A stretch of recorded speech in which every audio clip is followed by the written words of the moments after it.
Okay, here it is. My husband always complains about everything. I'm Paul Friedman. I founded the Marriage Foundation. And we hear this. We hear this from both spouses, the husband and the wife. And you start to get a sense that, God, why is my husband so negative? Why is he always complaining about everything? And you know, it's not that unusual in the world, especially among men who are middle-aged, you know, in their mid-40s or so, and you've heard the term grumpy old men. And I'll tell you why that happens, first of all. And it's probably not going to be a surprise to you.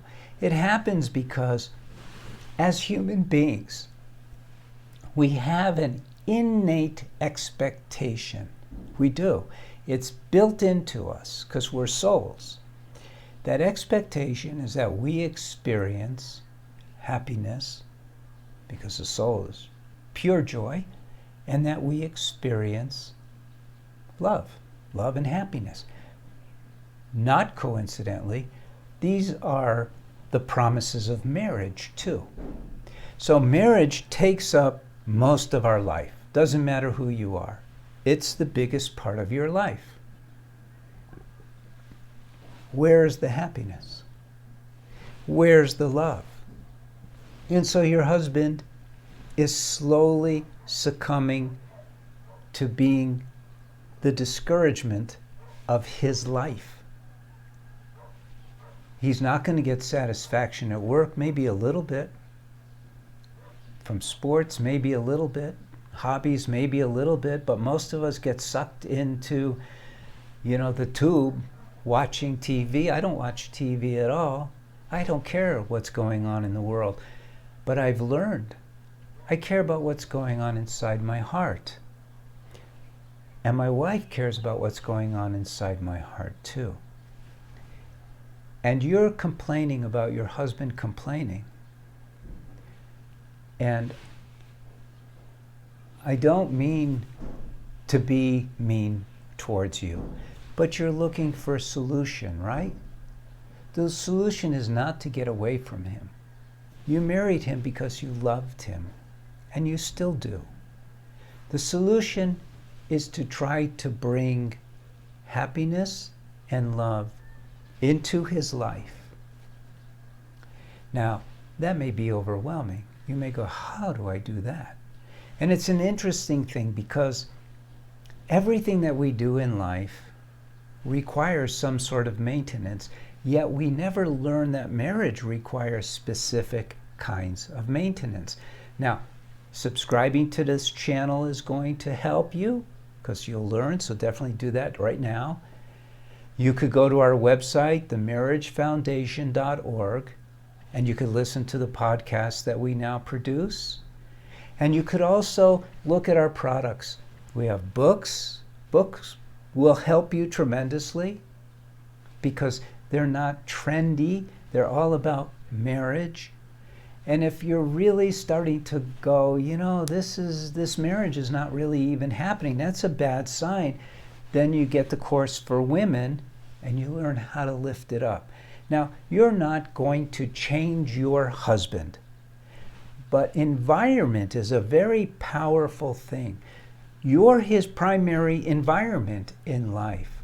So if you become upbeat, loving, supportive, complimentary, smiling, that's his environment. You think he's going to continue down this path of complaining about everything? I don't think so. I know he won't. Test it. Test it a little bit for a couple of days. Then get one of our products and really enhance your marriage so you also can get the benefit of learning how to love unconditionally. It's important to do that and learn how to be happy, learn how to control your emotions and your thoughts. There's so much, Western psychology has pretty much taken over marriage with their marriage counseling. And it's unfortunate because, and these are good people. The people who become marriage counselors are good people, but they don't really learn even how the mind works. You would expect, you would think, wouldn't you, that the people who are experts about how the mind works are marriage counselors and other therapists. Well, I've trained a bunch of them. And the very first thing we do in the trainings is I lay out how the mind works. In fact, I lay it out also for people who take the courses because it's so important. So I'll never forget my first batch. I thought, okay, I'll go through how the mind works in the first class, and then we can move on to this other stuff. They were all sitting there with their had 25 people, or I can't remember. I think I started with 25, ended up with 13. And their jaws were like, holy mackerel. It was all new stuff to them. And it was basic stuff. I talked about things like how your mind filters information, doesn't really see what's going on. It sees it according to habitual filters. That shocked them.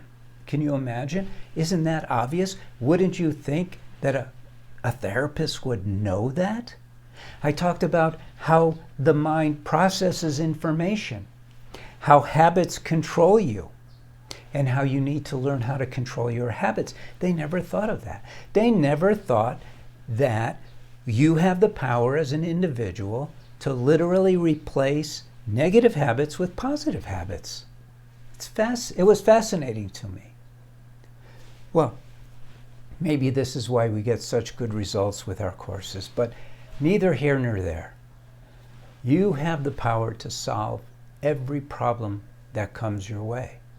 You do. It's built into you. Human beings are designed to be happy and filled with love and walking around with a smile. And if you're not, guess what? And this was news to them too. You have free will. Why aren't you using that free will to control your mood? All right, I'm going too far off of track. Thank you for spending time with me. Like the video. Like me. No, I'm joking. Like the video. Leave a comment and take care. God bless.